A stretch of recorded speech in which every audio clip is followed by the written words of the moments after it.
Bonsoir, après cette petite entracte, donc je suis Franck Vessé, on va parler un petit peu des vieilles techno. On a vu, c'est l'occasion au cours de ces 20 ans de se poser des questions. On a beaucoup d'attaques très modernes. Si vous suivez l'actualité, vous l'avez certainement fait cette année, on a parlé de beaucoup de choses, d'attaques très sophistiquées de divers types, de factorisation de RSA, de failles Microsoft critiques, de simjacker, de piratage de téléphone portable. Mais la réalité est malheureusement souvent tout autre. Et donc, comme le titre de la présentation le dit, dans des bonnes vieilles attaques, eh bien, on réussit encore très bien à pirater beaucoup de systèmes. Bon, malheureusement, c'est ce qu'on a constaté cette année. Alors, l'année dernière, j'avais déjà parlé des mots de passe. Il y en a peut-être dans la salle qui étaient présents. Et j'avais pris ce visuel-là pour illustrer le conseil d'une célèbre marque de pâte à tartiner qui vous disait, donc, un conseil à ne surtout pas suivre, donc qui vous invitait le jour du Password Day à utiliser un mot que vous seriez sûr de ne pas oublier comme mot de passe. Ce qui n'est pas forcément une excellente idée. Justement, si vous voulez garder vos informations bien protégées. Alors, en 2019, eh bien, malheureusement, le constat est à peu près toujours identique. Le triste top 5 des mots de passe les plus utilisés, il est affiché devant vous. Et je vais faire la même réflexion que l'année dernière. Si votre mot de passe est dans la liste, je vous conseille de le changer très rapidement. Malheureusement, ce constat de mot de passe, ça reste toujours un vecteur extrêmement efficace. Là, pour les fans qui l'ont peut-être reconnu, c'est Lisa Kudrow, donc la célèbre actrice de la série Friends, qui a fait plusieurs tweets, qui est assez suivie sur les réseaux sociaux, et qui a le malheur d'avoir posté cette belle image. Alors vous vous en doutez, je vais faire un petit zoom sur le bas de l'écran. C'est un peu dommage, quand on utilise Twitter, de laisser traîner son mot de passe sur un post-it. Alors en fait, ce qu'on constate surtout en 2019 par rapport à ces problématiques de mots de passe, c'est que ça a beaucoup évolué, ça s'est beaucoup industrialisé. On parlait notamment de brute force verticale. Alors le brute force verticale, eh bien, je connais un nom d'utilisateur et je vais dérouler tout un ensemble de mots de passe, donc des dictionnaires de mots de passe, on en trouve beaucoup, de façon à voir si cet utilisateur n'utilise pas un mot de passe faible pour arriver à pirater un compte.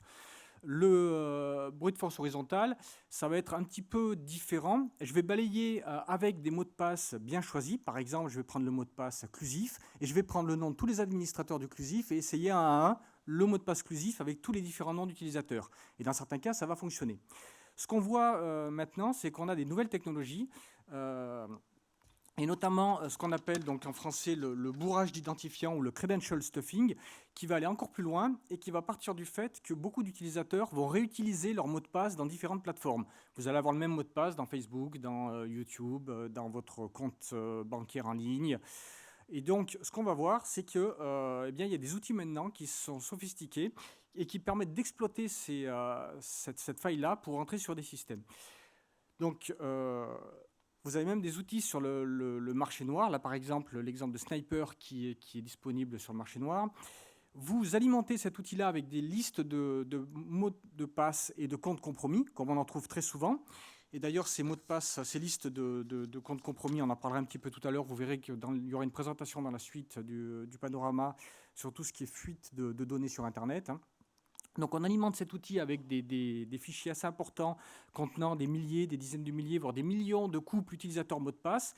Et l'outil va prendre tout ça, va anonymiser les connexions sur différents systèmes en passant par des proxys anonymes et va dérouler ces tentatives de connexion, par exemple, là vous le voyez dans la liste, sur Amazon, sur Twitter, sur tout ce que vous pouvez imaginer, sur des banques en ligne, de façon à, avec un peu de chance, trouver des couples utilisateurs mot de passe qui vont fonctionner, qui vont donc de facto permettre d'aller pirater le compte à qui il appartient. Alors quand je vous dis que le marché est bien sophistiqué, là je prends un autre exemple, mais on pourrait continuer comme ça. On a vraiment cette tendance qui est apparue en 2019 de credential stuffing, donc d'utilisation de ces grosses bases de comptes pour faire des piratages massifs. Et le mot de passe, il ne faut pas l'oublier, ça reste quand même un sésame extrêmement utilisé.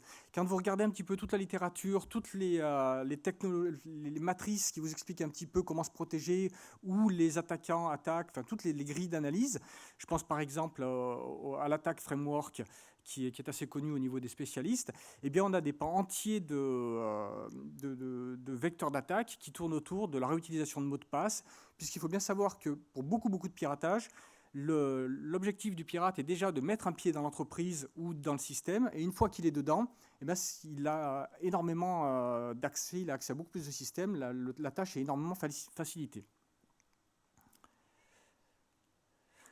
Alors ça s'illustre très bien avec un phénomène qui est apparu, enfin avec une actualité de novembre.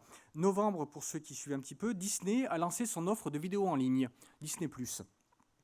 Et ce qui s'est passé très rapidement, c'est que dans la journée du lancement de Disney+, il y a eu des comptes en vente sur l'Internet sombre, donc des mots de passe piratés qui permettaient d'avoir accès gratuitement à la plateforme, enfin gratuitement, soit en téléchargeant ses comptes, soit en achetant sur ces marchés noirs, ces accès à ces bases. Donc immédiatement, il y a eu des premières analyses qui ont dit Disney a dû se faire pirater. En fait, pas du tout. On est vraiment sur l'illustration très claire de ce que je vous expliquais auparavant, le fameux credential stuffing, où vous avez beaucoup de familles qui ont souscrit des abonnements à un jour particulier à Disney+, qui auront utilisé des couples username mot de passe, donc nom d'utilisateur et mot de passe assez classiques, puisque souvent c'est des comptes partagés au sein de la famille, même comptes qui avaient déjà été utilisés sur d'autres plateformes, et donc les attaquants n'ont eu qu'à utiliser ces combinaisons de noms d'utilisateurs et de mots de passe qui avaient fuité à droite à gauche dans d'autres fuites de données sur Internet, pour arriver à pirater des centaines, des milliers de comptes Disney dans la journée. Alors, comme je vous le disais, des mots de passe, on en a énormément qui sont en fait disponibles dans la nature. On a eu énormément de data breach, donc de fuites de données sur l'année. Mais là, je laisserai Olivier, qui va parler de tout ça juste après, commenter un petit peu ces fuites massives sur Internet sur l'année 2019. Alors, il y a d'autres cas où c'est même encore plus simple. Là, le but n'est pas de faire de pointer une banque particulière, mais quand même, on a un beau cas d'école. En août, on a une banque en ligne qui a lancé un jeu concours sur Internet pour gagner des passes à un concert parisien, en demandant tout simplement aux utilisateurs de poster une photo de leur carte bancaire sur Twitter pour prouver qu'ils étaient bien clients de la banque. Donc, qu'est-ce qui pourrait bien mal se passer dans un cas comme ça ?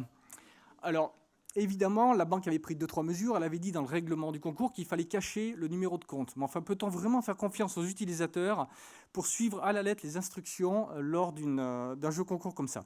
Toujours est-il que ce qui devait se passer s'est passé. Enfin, il y a eu plus de bruit que de dégâts.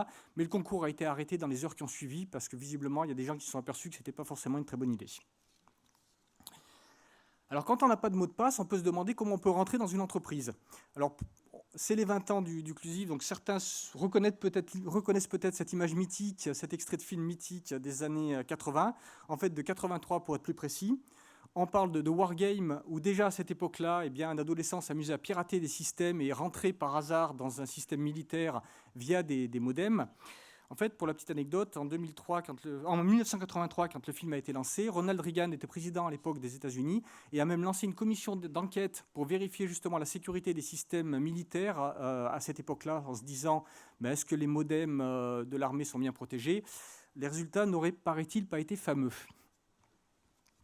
Donc toujours est-il que les VPN, ça a été aussi un sujet particulièrement d'actualité en 2019.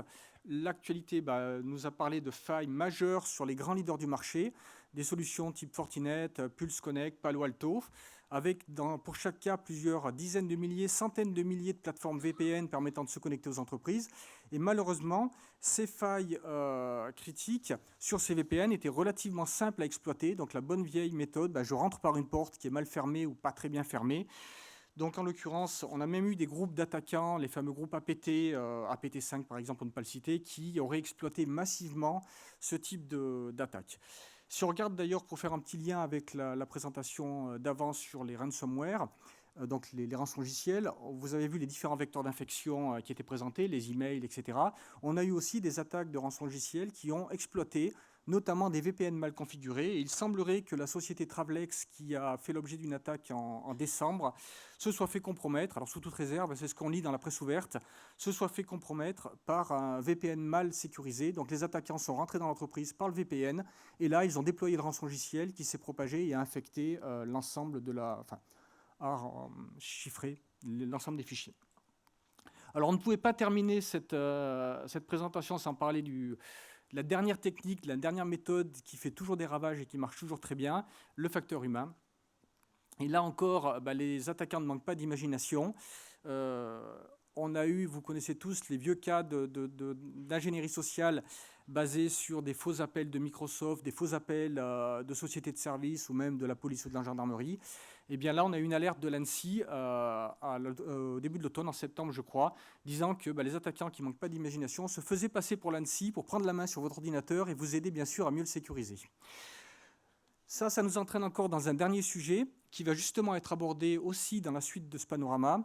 C'est toute l'évolution de ces technologies de type social engineering, donc tromperie via le facteur humain, avec tout le volet deepfake, donc utilisation notamment de technologies de type intelligence artificielle permettant de contourner ou de rendre ces attaques beaucoup plus performantes. Donc pour conclure, en deux petits schémas, malheureusement 2019 ne déroge pas à la règle. C'est dans les vieilles technos qu'on fait encore pas mal de très bonnes attaques. Et puis surtout, essayer de... L'objectif est quand même d'atteindre un niveau de sécurité élevé, mais souvent un niveau de sécurité qui soit juste supérieur au minimum, parce que les attaquants, via toutes ces techniques, vont attaquer les maillons les plus faibles, ce qu'on constate malheureusement tous les jours.